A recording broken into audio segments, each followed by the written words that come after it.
Allison Bradley, if you're watching, you should be proud. Okay, all righty. Woohoo! Let's get this party rolling. All right, so I got to look at my script, and like I told Jen, my dream is to get to the Oprah level and have a teleprompter, but right now my teleprompter is paper. Okay, so, all right, so I just want to start with, thank you for joining us today. So welcome to my Thursday Tell Our KW Story live interview. For those of you who are watching that maybe don't know me personally, my name is Kim Rogne. I am the team leader of Keller Williams Milwaukee Southwest in New Berlin, Wisconsin. We have about 160 agents, 7 people on our leadership team. This is my 22nd year in the business, and I really honestly feel really blessed to be in a leadership role that most importantly affords me the opportunity just to consult top real estate agents on their business like Jen. So here's why I decided to, I guess I would say do this series, if you will, is one, being at KW is what I like to call, I would say that Keller Williams is very humble. We don't spend billions of dollars on billboards. There may be people here in the Metro Milwaukee area that have never heard of KW, even though we're the largest real estate company. And then the second reason is it's really fun to interview top agents and find out the secrets to their success. And so part of our culture is believing that together we can do more, and why not share? So today joining me is Jen Strelka. Welcome, Jen. Hi. This is Lifetime Realty Group. And so we're going to dig in and find out her history, maybe what tools and systems she put in place to build her business. So let's just start with the easy thing, Jen. Tell us a little bit about yourself. I guess maybe a little history, like why you got into real estate, when you did, maybe where you came from, like that little, little history. Yes. So actually, it's kind of a fun story. I think it's fun. I was born and raised in Glendale. And so my very first job when I was 16 was the camera clerk girl at Walgreens when it was still inside Bayshore. And John Terry Mulcahy used to come in, right? Used to come in every single week, and he would drop off 7 to 10 rolls, like 35 millimeter rolls of film. And so one day I'm like, what are you taking pictures of? Because it was so many. And he told me he was a real estate agent. And so for almost a year to year and a half, he and I would just have casual conversations about real estate. And I always saw in the back of my mind, that would be kind of fun. Well, then I put that on hold, and I, went to college, got a business degree. I worked in corporate America in sales, but real estate was always in the back of my mind of something that I was very intrigued about. So fast forward to, I was at my cousin's house for his son's, I think it was baptism or first communion, and Scott and I were standing in his dining room. This is right when Scott started real estate. And he actually gave me the final push to start getting into real estate and taking it more seriously. So what was good is that I still had a full-time job in sales, and I did the online version of taking my license or taking the course, passed my test. I just submitted the application to get my license, where the company I was working for downsized and let me go. And so they told me on a Friday in the beginning of January in 2014, and that Monday I was in Shore West doing their training program. Wow. Yeah, so I was everything just worked out the way it was supposed to have worked out. Yeah, that's perfect. Okay, so like what year then did you start in real estate? 2014. 2014. Mm-hmm. And I would say probably like a year and a half later, I finally showed one of Mulcahy's listings. So I was like, this is almost full circle. Wow, we all have to look him up. I wonder, is he still in real estate? Yeah, because I showed another one this past summer. He's in the North Shore area. I just can't remember what brokerage he works for. Yeah, well, I'll have to, when we're done here, tag him on this post. So shout out to John Terry Mulcahy. So that's awesome. And back in the day when we used roll film. Yep, 35 millimeter. Oh my gosh, that's it's hilarious. like 24 hours to get it back. Yeah, I remember that because that's when I started. So, okay. Yeah. Okay, so Keller Williams. So obviously it sounds like you started at Shore West. So what was your history there? Like when did you join KW and what does that look like? So I did pick Shore West, New Berlin because at the time I was living in New Berlin, but of course I was following where Scott was. And believe it or not, I never met Jeremy at that point. And I laugh at myself for feeling this way, but Jeremy somewhat intimidated me, which now it's not even the case. But back then you had Scott and Jeremy they were a powerful team in New Berlin. And so I kind of went there and Scott took me under his wing, but I still was there as an individual, a solo agent. And for about a full year, I was a solo agent. I did listings and worked with buyers. Then going into halfway through my second year, the guys started giving me leads that they didn't, like buying leads. Yeah. And we decided that at one point I was going to start working with them on their team. And this is back when we were known as an real estate team, like 5 names later or 5 names ago.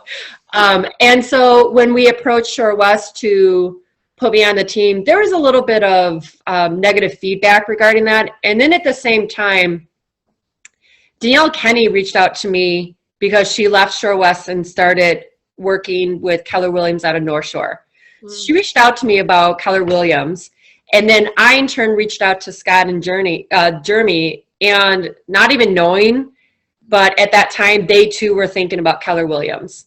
Yeah. And so it took us a few months to put everything together, but we ended up leaving early July because we came across an opportunity where we were going to be able to open up an office in the Southwest market. And so the 3 of us, along with Chris Reckwitz and 3 other individuals, we were able to open up the office. They, Scott and Jeremy and Chris, they got all the investors lined up. And so it was just a perfect time to leave and just kind of open up an office and create an environment that we believed in, that we wanted to work in, that we wanted others to participate in, and just something that was more us versus the environment that we were coming from at Shore West, which Scott and Jeremy fared better with it. I did not. The Keller Williams environment's a little bit better. Okay. All right. So a little bit about your team, Lifetime Realty Group. You and I were chatting just before we went live here, and it sounds like your transactions are up 15%, volume up 30%. I guess, what do you think are some of the KW tools or systems, or what do you think equates to that growth? What I will say, I know I make fun of Scott the most. I pick on him so much because he is family and he is the biggest nerd and he just loves Keller Williams. But I've always said that I'm so lucky to have him be a part of our team, or I'm a part of his team. We're recording this, so he's going to hear you saying this. Oh, he knows this. You got to humble him a little bit. Come on now, Kim. But he just eats and sleeps and breathes Keller Williams. All their systems, all their tools, the leadership in Keller Williams, the webinars, the Facebook posts, everything. And it helps us really run our team very efficiently. We run our group like a business. And that's what I think surprises a lot of people, because when they think about real estate, it's like, oh, well, you make up your own hours, you're your own boss, you're this, that. No, we run it like a business. We literally have salary employees on our staff. And, we have days off, we have vacation. We have to run it like a business in order to be successful. And Scott plays a huge role in that because he's such a huge believer in the process. Mm-hmm. And then now that we have Command, we're starting to use Command for almost everything. We have Kyle that's on our team that is starting to run all of our marketing, and we'll be doing it through Command. And it's just the network that we have too. I've reached out to members of Tony Baroni's team, and they're in Florida, and they've helped us out through a lot of stuff. So there's just, I guess I'm a little bit like Scott too, where I just believe so much in Keller Williams too, where I could go on and on, but Scott's more of a nerd about it than I am. I tweak it to what works best for me. Scott won't. Yeah. I love that pointing out, like Tony Baroni or whoever. The cool part is you don't have to invent anything. You can just go rip off R&D, as we say, rip off and duplicate whatever others are doing around the country. So yeah. And it's funny that you actually just said that, because last week I posted something about how it's more affordable to purchase a home now because of the interest rates. And I had a little graphic that was on my Facebook post or my page. And Alex Young, that is out of the Green Bay location, said, "Oh, wow, this looks, this is a really nice graphic you have." And I said, "I kind of stole it from you. I stole the idea from you. The minute you posted it a few days ago, I screenshot it, sent it to our team. And I said, we should do something like this." And he said, R&D, and he started laughing. Yeah. And the great thing is that no one gets offended by it. Everybody in this culture shares everything. And I love sharing, you guys know I teach, and I love sharing what works best for me. But because it works for me does not mean it's going to work for you guys. So it's like, I'll give you the tools. You can tweak it to whatever works best for you. And that's fine with me. And that's, I think, one of the biggest things that we were trying to do with this office and the environment we wanted to create from the very beginning, that we support one another, we're here for each other, and we're very transparent. Yeah, that's good to hear, because, so many people say that the real estate industry is cutthroat and that you have to hide everything, and your neighbor, the cubicle next to you is a competitor. And yeah, it is true. And I mean, I have experienced environments like that. I have experienced agents like that. I think, though, that it's somewhat maybe of a little old school mentality. I think that, we have a great amount working at Keller Williams and all the offices in Wisconsin. And that mentality is changing because we're all very big on sharing ideas with everybody, no matter where you're located. Yeah, so true. So true. Okay, so if, I were an outsider, I'm an agent that maybe, I have my license, I'm at another broker, and we always hear that there's myths about Keller Williams out there, I don't know, yep, whatever those myths are that you've heard. Or what would you explain, I guess? What are some of the myths you've heard? And if I'm an outsider, why would somebody want to join Keller Williams? Well, what happened to Scott, Jeremy, and I when we left Shore West, it was kind of funny because the three of us walked into the sales director office at the same time, like on a Friday afternoon. You already knew something was up because the three of us actually being at the office at the same time was rare. And the one thing that was the only negative thing that came out of his mouth where they were trying to keep us at Shore West was the profit share. And they kept saying, well, there's always these stories about profit share and how you're going to make all this big money and this and that. But in reality, this one person only made this amount in 10 years. And we were like, well, that's a bonus. That's extra money in our pocket. I don't understand why that's a negative. So there's been things where it's like, oh, it's a scam. It's like a, what do you call it? Like scheme, I've heard. Pyramid scheme. Yeah. And it's not, no one's forcing me to do profit share. I don't understand why you would not want to do it because it's passive income. And that's the best type of income to get. But a lot of outsiders just don't understand it. And so that's a negative thing that I've heard about it. And then, of course, people are like, oh, Keller Williams, you drink the Kool-Aid. But it's a proven system that works. Yeah, I mean, we all have T-shirts that say think like a CEO. Yep. Oh, exactly. And right. They're trying to get us to the 7th level where we leverage everything. We have a good system in place, a good team in place. We're a technology company. I mean, we all just witnessed, or we just heard about who we just partnered up with. Mm-hmm. And so I think people just need to understand that it's not just real estate, it's beyond real estate. So if I was talking to another agent, that's how I would also describe it. I'm like, everything is going towards technology. It's been going towards technology. So if you're working for a brokerage that isn't doing anything to try to keep up with technology, you're going to lose.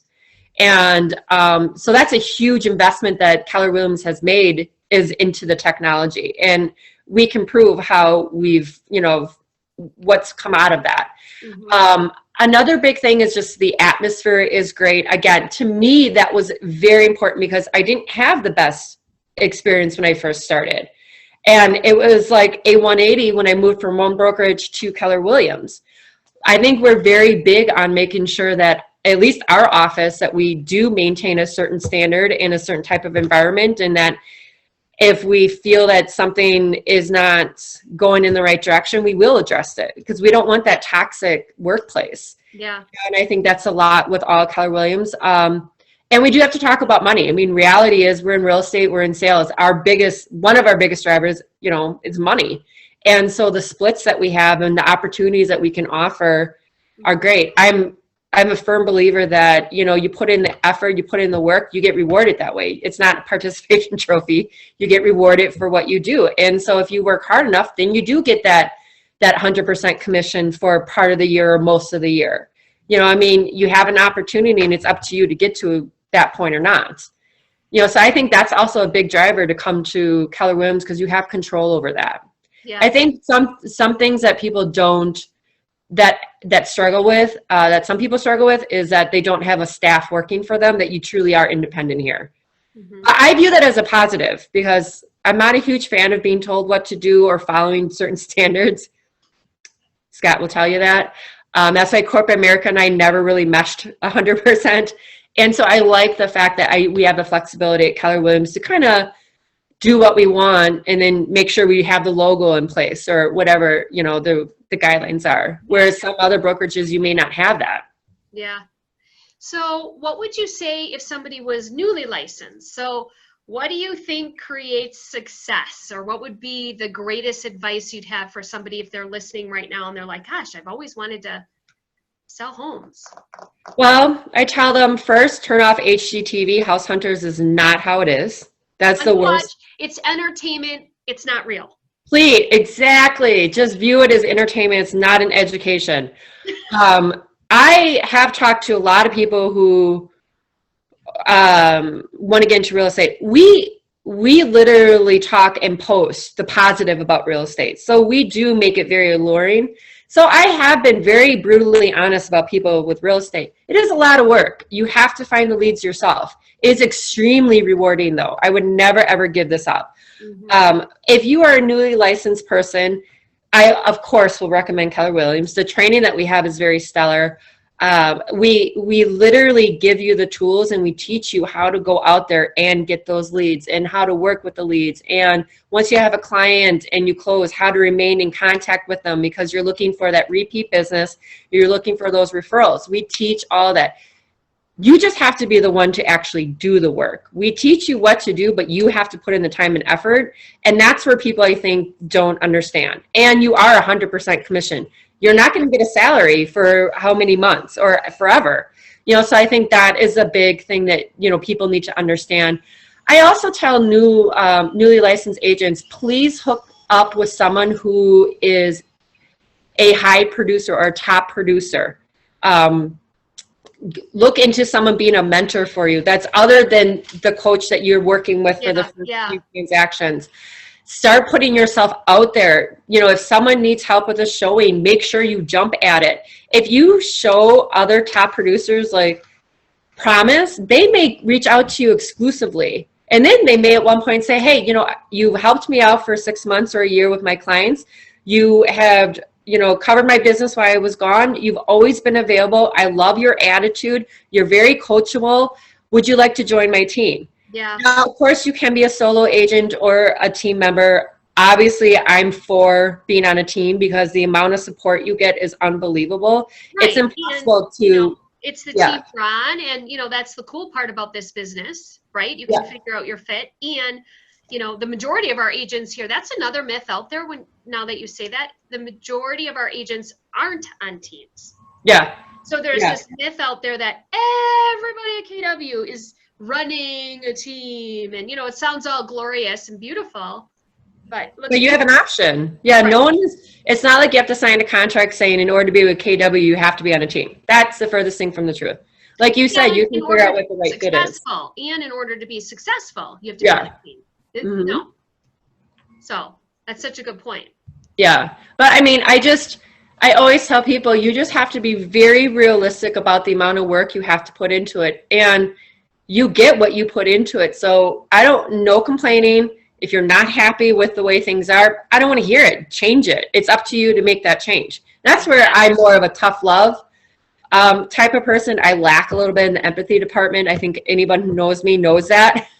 But I mean, it also makes you a much stronger, better agent. You have to be very, very tough, thick-skinned in this type of environment, because let's be honest here. If we know that we're working with an agent that is a little bit like soft or insecure, we'll walk all over them.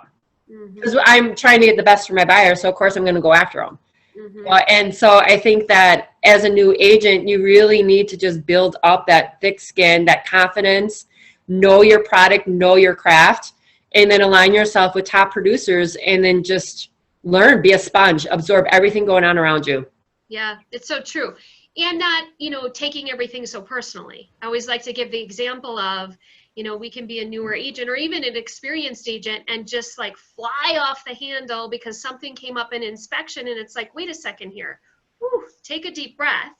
Our job as good realtors and business owners is to remain calm and remind ourselves, like, you didn't build that house, right? Like, let's now talk through it and negotiate it and stay calm. So you're going to find that, in real estate, you're more of a therapist than you are an actual agent. Emotion cannot be a part of this environment. The entire deal will fall apart if you are the emotional one. Your buyers or your sellers are extremely emotional. It's a lot of money that's at stake. You have to be the sounding board, the calm one to bring everybody down. Yeah. And if you are emotional yourself, you're going to lose it. You're going to lose your buyer, your seller, you're going to lose the deal. Yeah. For sure. That's so true. So true. Okay. So let's dig into your business a little bit. So, you could have a buyer or seller that's listening right now, right? A lifetime client. Woo. Yes. So let's talk a little bit about, I know you're a big business planner on your team. Do you remember, what did you set as your goal at the beginning of 2020 on how many homes, or better yet, we like to say how many families you were looking to help this year? So yes, in the beginning, actually, we don't even set goals in the beginning of the year. We usually set our goals fourth quarter of the previous year. We all know real estate, it's 3 months, so we start, like, we're actually starting meetings this month, for next year. And for individual goals, I'm only 8 away from where I was supposed to be total for the end of the year, which of course I would prefer to be on point with my goal, but I did have, some clients that put everything on hold because of COVID. I had some clients that lost jobs or, didn't have the money anymore to move forward because their place was shut down or whatever the case might have been. So for this year, I think our team, we are very happy about the fact that we are, as a team, our volume and our deals are up. Yeah, that's great. Yeah. And what I will say about the team, which was awesome, we pivot so quickly on when COVID hit, we immediately our minds were going like, okay, what can we do now? So, we made changes, like everything went virtual 100%. We had to cancel, of course, all the client events, but then we did things in place of that. So, instead of sending out the Packers schedule, the Brewers schedule, we sent out a magnet that had all the hiking trails, because in the spring and summer, people could leave their house to go hiking, or they can do outdoorsy stuff. And it was, you're not in a big group. It wasn't a building. So here you go. Here's a hiking trail magnet. We got a lot of positive feedback off of that. Yeah, I love that. And then almost all my clients, they immediately were on board with anything virtual. Any prospects were buyer consults. They were so on board with virtual. Kyle was added to the team. He is our showing partner.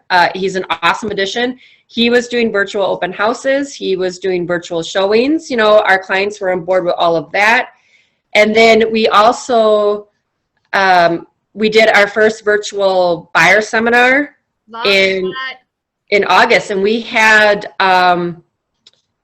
close to 60 or 80 people registered. Yeah, I think close. Wow. I'm totally blanking on this number, but we did have about 40 people show up. Yeah, it was hugely successful. And even though they may not all immediately turn into buyers, the best part is that they registered. So I now have, contact information.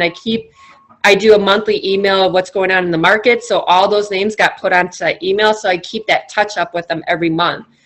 We did the cream puff thing. So because we usually as a team, we do 2 happy hours a year. So in lieu of that, we did cream puffs because State Fair was closed down. And so we said, well, we still want to connect somehow. So here's a cream puff voucher. We're not doing our Santa party. So now next weekend, we're doing pictures in the park. A lot of our clients, we do a client appreciation party where they take a picture with Santa. That's their annual picture. Well, because we're not offering that, we're now giving you an alternative to an annual picture. Yeah. So because we were able to pivot so quickly with everything, we were able as a team to keep our goal in place. You know, we did kind of, we're a little bit relaxed on the numbers because it was just so much uncertainty this year with COVID. But I think, you know, the fact that, again, as a team, we're above, that is a positive. That's a huge positive for us considering what the environment's been like. Yeah. Wow. Yeah. And it's so true. Instead of just being like, well, what are we going to do? We can't, you know, the Packer magnet or whatever it is. Like you said, Santa, well, no, let's move forward and do something in today's times and pivot, like you said. And interesting, you know what'll be really interesting to see is what you continue to do. Even I'm 100% virtual.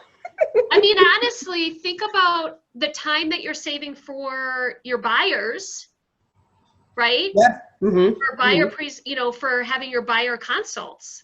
Yeah, and I've had one client since February ask to meet in person, which is fine. I totally accommodated. We're actually closing in 2 weeks on a house, you know, and it came from a seminar. I do my buyer seminars are with Landmark and with Gustavo. He and I have such a great partnership. We've been doing these seminars for years, and this buyer that went to come in, it's from one of our seminars. And another thing that this time has allowed us to do is really hone in on some of the systems on our team that work and don't work. And so we are putting a lot of new marketing practices into place in 2021. We're doing a lot more videos. We're doing a lot more virtual stuff. Yeah. We revamped our entire website. So that's all stuff that, because we had to slow down a little bit or stay at home, we were able to focus on, you know, fine tuning some of that stuff and adding additional systems into our team. And that is going to carry 100% into 2021. We have clients that are out of state. So of course, Kyle will continue with like the virtual showings. If a buyer wants a consult, I don't even offer in person anymore. I'm like, let's do a virtual consult. I think that because we've all been in lockdown for the past few months, that's now the norm. And I think that people probably are so used to doing virtual that they're okay with it. Yeah. You know, there's some times where I don't meet my buyers until the final walkthrough because we do it virtually. Then everything is through the phone, text, or email. Kyle's doing the showings, you know, but we still, it's a very, it's a process that's running so smoothly that we don't even realize that, hey, a year ago we used to do this all in person. Now it's virtual. No one dropped the ball. Wow. I love that. I love that. Okay. So what makes you different? I guess if I'm a client and I'm listening and I know one of your friends, I guess, what is, you know, we get into this, twofold on this. We get into this business to sell homes. That's what we do. So there's always like, why Jen Strelka?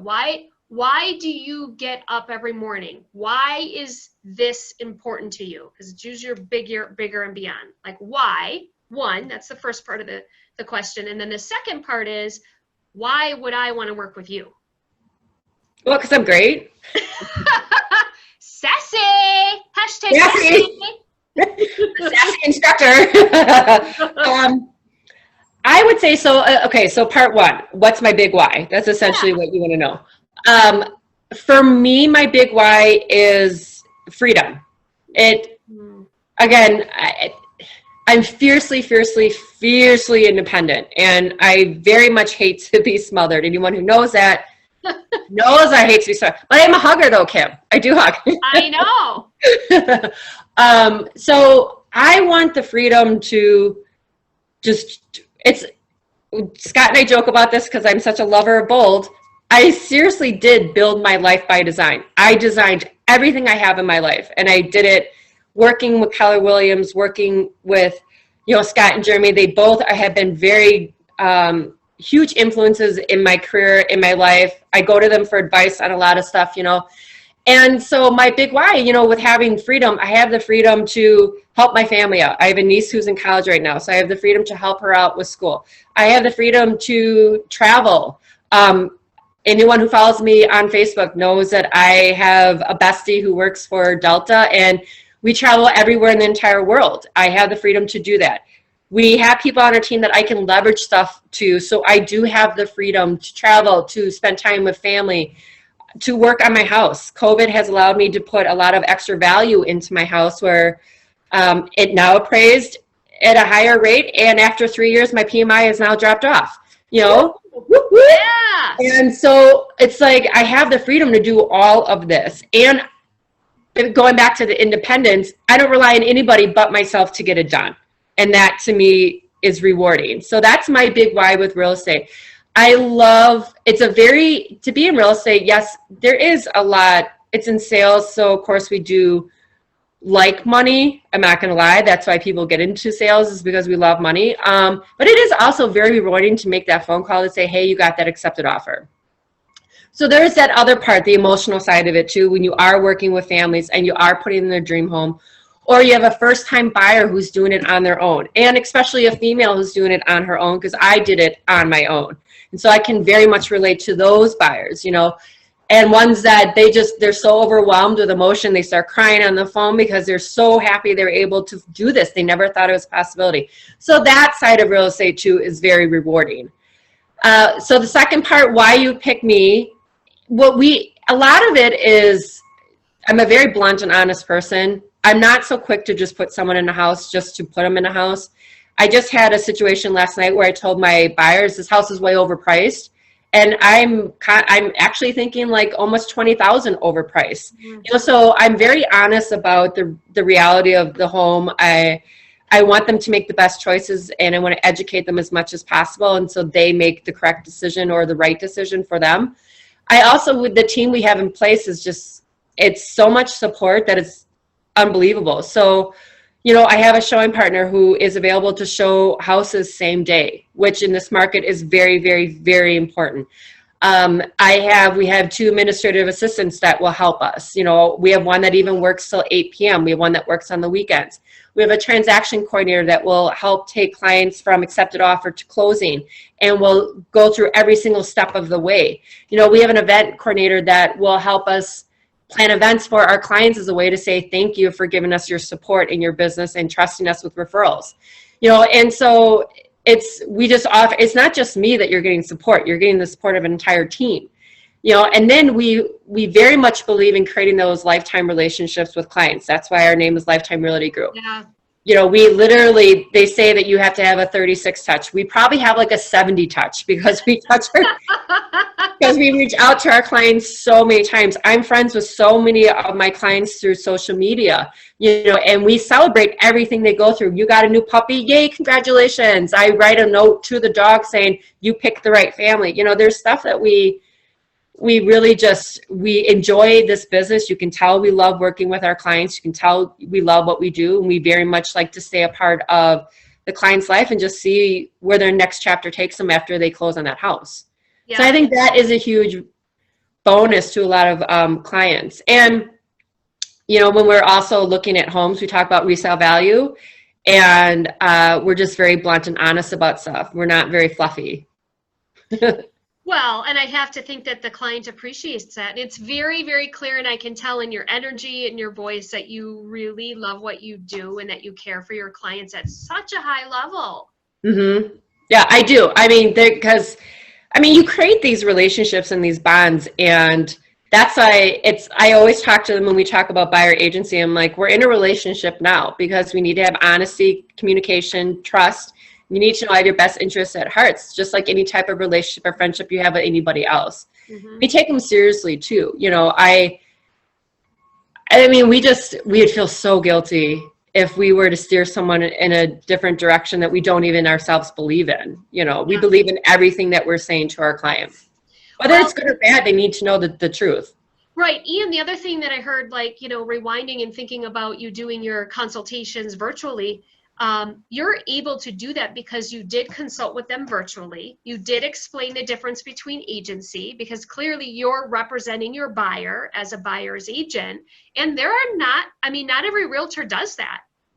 Right. I mean, that's the other thing that the public really doesn't know, is they assume if they're calling the listing agent, they're getting representation, but they're not. That agent is representing the seller. Yeah. And that's a huge thing that we tell buyers, because and this is when I teach this to newer agents, there's so many people that just truly do not know. You're an educator. I mean, we do wear so many hats, but you are such an educator. And if my buyer goes to an open house and writes an offer. Dog that's running around? Yes, the chains, you hear her tags. Oh, my other one is outside, and then across the street I have concrete being laid. I know, and there's someone working on my deck, so there's a lot going on. This is the joys of Zoom, but so far nobody's like head popped in or anything like that. But no. Your dog on the screen. I want to see your dog. yeah, for sure. But what I say though, if my buyer does something like, okay, say for example they're at an open house and they decide to write with that agent. Well, that's on me because one, I didn't sign them, and two, I didn't educate them. Why would I be mad at my buyer? They had no idea. If my buyer is on Zillow and they click on the right-hand side saying they're interested in that property, and then they go see a property with one of the 5 that called them, that's on me. I didn't educate my buyer. And so I think a lot of people need to understand that too, that when you have clients, you really need to educate them and teach them the process because they have no idea. You know, they're Googling it, they're listening to coworkers, they're listening to their parents who bought a house 40 years ago. You know, so I think that's another thing too that people have to realize, that we wear multiple hats, and that I don't want to use the word power, but you do have to educate your buyers and get them to trust you, and they have to be it's in their best interest too, because part of your education process isn't just how agents work and agency and all of that. It's also you getting to really dig in and find out. Sometimes they think they want something, and then when you dig in and ask further, it's something else, one. And then two, the market right now is changing so quickly. The way that a buyer writes an offer today is very different than 7 months ago. So 100%. I mean, so that's the other part of it, is the education around, hey, are you a buyer that can handle today's market?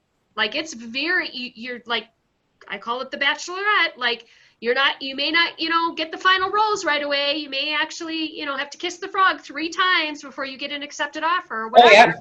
So it's you educating them as well.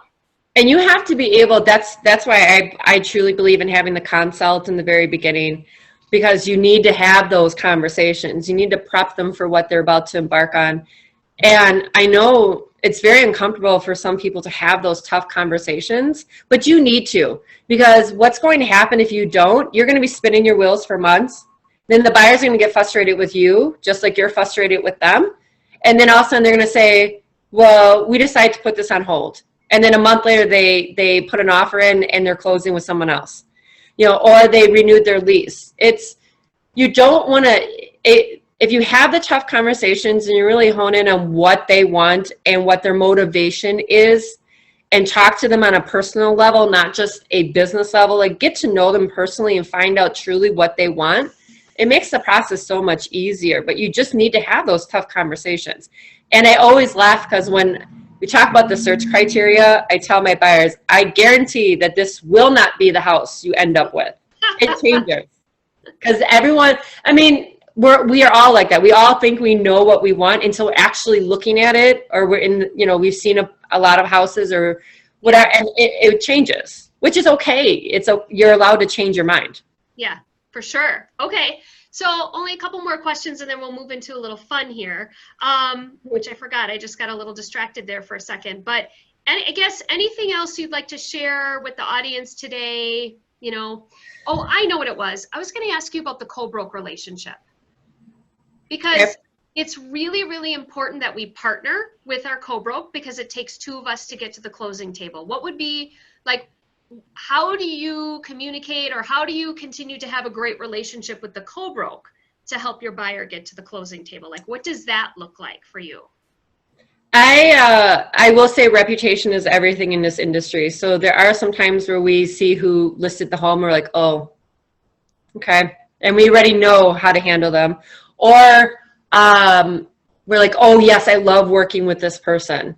And what I have always done, I've trained people in the past where I've said, okay, if your buyer wants to write on the home, make sure you call the listing agent. Yeah. But what I will say, one unique thing with our team, which I absolutely love that my team does this, we'll sit there and we'll ask Jackie and Jeremy, who are the listing specialists on our team, what works for you guys? Being in this market right now, what do you like to see in an offer? What don't you like to see in an offer? You know, why would you pick one agent over another? And that helps the buyer agents on the team when we're dealing with other co-brokes. And one of the things that kept popping up is that it's much easier to respond via text. So I have started doing more and more texting and less phone call, because if you have a new listing that hits, they're getting hit with like 30 people contacting them in one day. Yeah. So what I started doing is I will reach out to the agent if my buyer wants to write, and I say, hey, Kim, you know, I know you're extremely busy today, but I just want to really quickly ask you a question about your new listing on Crest Drive. I have a buyer who's interested in it, and then I'll say, like, do you have any offers coming in on the table? Any offers on the table? Any offers coming in? What is the desired closing date for the sellers? When are they making that decision? And that, I leave it alone at that. I know a lot of buyers want to know why they're selling, but at this point, it's not always beneficial, and they don't have to tell us. Yeah. You know, and so that just giving the co-broker heads up that an offer is coming is huge. The thing that they hate the most is all of a sudden a random offer just appears in their inbox and they know nothing about it. Like, so that still happens. I know, which blows my mind, but I mean, it just blows my mind. It takes 2 seconds to reach out and say, hey, I'm submitting an offer. It also, if they respond back, it also allows you to introduce your buyer to them. Then you can ask questions about the seller. You can say, is there anything special I need to do to the offer? Is there anything that I need to pay attention to? You know, are they more focused on this versus that? You know, if, like, last night we submitted an offer on a home where the couples lived there for 40, 50 years. It's an elderly couple. So because I knew that, we wrote a heartwarming letter, and then we gave them post-occupancy for a week free, because I know it's going to take them a while to pack up that home since they've been there for so long. So if you know a little bit more about the sellers too, you can also kind of create that offer towards the sellers, but still protect your buyers. But you only get that information if you create that relationship with the co-broke, you know, and then they appreciate that. And the biggest thing is just keeping communication with them throughout the entire process. You know, make sure that you're timely with all the deadlines. What I always do when I have an inspection that is done, Kyle will attend the inspection. And then when the inspection is done, Kyle will either tell me how it went, or I'll reach out and ask how it went. And then I'll reach out to my buyers. Once I get the report, I immediately send it over to the co-broke, and I say, right. And I'm like, why not? You know, you can use this inspection report to start the conversations with your sellers on things that might need to be addressed. And at that point, I already kind of know how the inspection went. So I'll tell the co-broke, all right, I talked to so-and-so. This is what they're thinking. They don't know yet, but this is just a heads up of where we might go with this. So they can get their sellers prepared, you know, for when we submit that amendment, and they can answer it in a timely manner. That's huge with the co-broke. If I already know ahead of time that we might need to do an extension on any of the deadlines, give the co-broker heads up, you know. Then later, don't wait till, you know, well, yeah, that's a whole nother interview about the 11:59 hour, you know. Oh my gosh, and they hate, all of us hate it. Get me started on that. Yeah, I don't even know one person who likes that. You know, and that's it. That's what you're trying to do. You're trying to prevent that from happening. So the communication is always the biggest key in any type of relationship you have. As long as you have that communication with the co-broke, I think that goes a long ways. And that's what's, you know, gives you that good reputation. That's why you want to work with that co-broke again. Don't be shady about stuff. I mean, if you're just shady, we're always going to find out. Especially if we're females, we're detectives. We will call you out on that shadiness. Jen will call you out on that shadiness. So true, so true. Okay. Anything else for the good of the cause that you'd like to share with the audience? And then we're gonna have a little fun and learn something personal about you. I don't know, Kim. There's a lot. I know. We could be here all day. So Kim has 5 pairs of shoes in her office. There, that's what I shared with the audience. What did you say? I said Kim has 5 pairs of shoes in her office.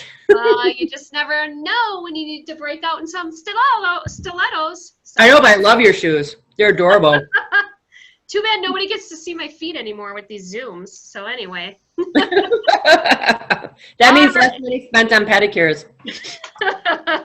All right, so let's find out something interesting and fun about you. Is there anything that people don't know about you, right? Sometimes people play in a band they don't know, they run marathons, I don't know, they have a twin brother, twin sister, they grew up on a farm, wrote a book. I don't know. Just like, what's something cool, personal? I don't know. I'm pretty much an open book. I think some people just are surprised by the soft side of me because I come through, you don't know me. I've been told by so many people I'm very intimidating and I don't see it. I don't understand why they think I'm intimidating, but that's in the beginning of our conversation. I said, I do hug. I'm not one of those people that's like a cheerleader immediately. I just need to know someone. And then once I know you, then it's like all walls are down and I can be like the biggest teddy bear with somebody. Yeah. That shocks people. Yeah. Well, and like the words that I wrote from the class that you taught, ignite, right? No nonsense, strong, confident, smart, sassy. But what was really interesting is everybody said, as I look over on my board, everybody said very high level of care for her clients, can totally tell that she's detailed, like some of those softer skills that don't maybe show up right away that you have, right?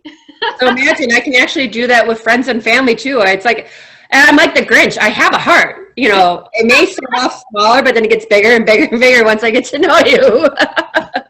All right. If you could have any job in the world, it doesn't matter if you're fully trained on it, have the skill set yet, money doesn't matter, anything in the world, what would that be? So I literally would probably travel the entire world to all the high-end hotels and just be a reviewer for them and with the spa services. Anything that has to do with travel and just being pampered. And then to have it be paid for. And then, of course, I would have to make sure my dogs are with me, Michael's with me, my sister's with me, my mom's with me, my nieces. So as long as my immediate group is with me, we're traveling the entire world, that would make me happy. I love it. Post-COVID, put that on your plan. Okay. All right. Fire fast. Coffee or tea? Neither. Ooh. Water. Water. Okay. Wine or beer? Wine. Red. Okay. Cupcakes or chips? I probably do cupcakes, but then I need the salt from the chips afterwards. Like 1 or 2 chips. Like I need the sweet and then the salty. Or that's why you do fries with ice cream. Yeah, that's so true. But it just never ends. Like you just keep going back and forth trying to even it out. And you're like, yep. Shut her down. Okay. Dog or cat? Dogs. Okay. So any favorite book or podcast or Netflix or, you know, something like that you're listening to right now?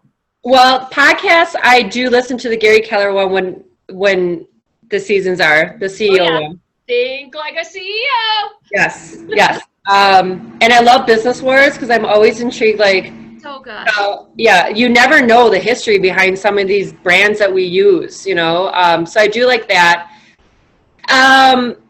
Book. Are you a reader or a listener of a book? Which one? Read. I can't listen. Yeah. I have like right now I'm doing 2 books at once. One is a fiction book, one is a nonfiction. The nonfiction is a Dave Ramsey. And I do like Dave Ramsey books. I'll do like Rachel Hollis books. I'll do Brene Brown books. The Art of Not Giving Up. I really like that book. The orange cover. Yep. I mean, come on now, that does go with my personality. That just the cover attracts you know? Yeah. Yep. I do the Real Estate Millionaire, like all those books. I've done all those, and then I throw in a fiction one just to to ease it a little bit, just to have like, you know. And then for TV, I love Schitt's Creek right now. I'm so upset that it's done. And then I'm watching Shameless right now. Shameless cracks me up. I just can't with that show. You just have to go in with the mindset of no judging, just no judgment. It's entertainment. This isn't, political or anything about really doing the right thing. You're just watching. You're just watching pure entertainment. But the ones that I always go back to, like when I'm trying to wind down and fall asleep, would be Office and Friends. Yeah. Yeah. So of course I had to get HBO Max to watch Friends, but those are my always like fallbacks for sure. Yeah. Awesome. All right. Well, I don't have anything else because we're probably maxed out on our time, and who knows if anybody's still Shocking. It's afternoon. Oh my gosh, Kim, this is only going to take 20 minutes. Sorry. Yeah. Thank you. Really, honestly, your clients should be very honored to work with you, and we truly love having you here. You're an amazing teacher. When you gift your experience to our new agents, even our experienced agents, and it's just a true pleasure being in business with you and knowing you and knowing that you actually are a hugger, which it took me a while to figure that out. Yeah. It did actually, and that you do really, even though you're no nonsense, get the job done, you have a huge heart, and so I love that. Love that. I know, that's the secret. That's my secret. Cindy was the best when we were in Texas. She goes, I was intimidated by you. The way you walk down the hall, like I have a destination to go to. I'm a heavy walker. So awesome. We're gonna go Well, out. thank We're you out now. for this opportunity. Yep. Bye. Bye everyone.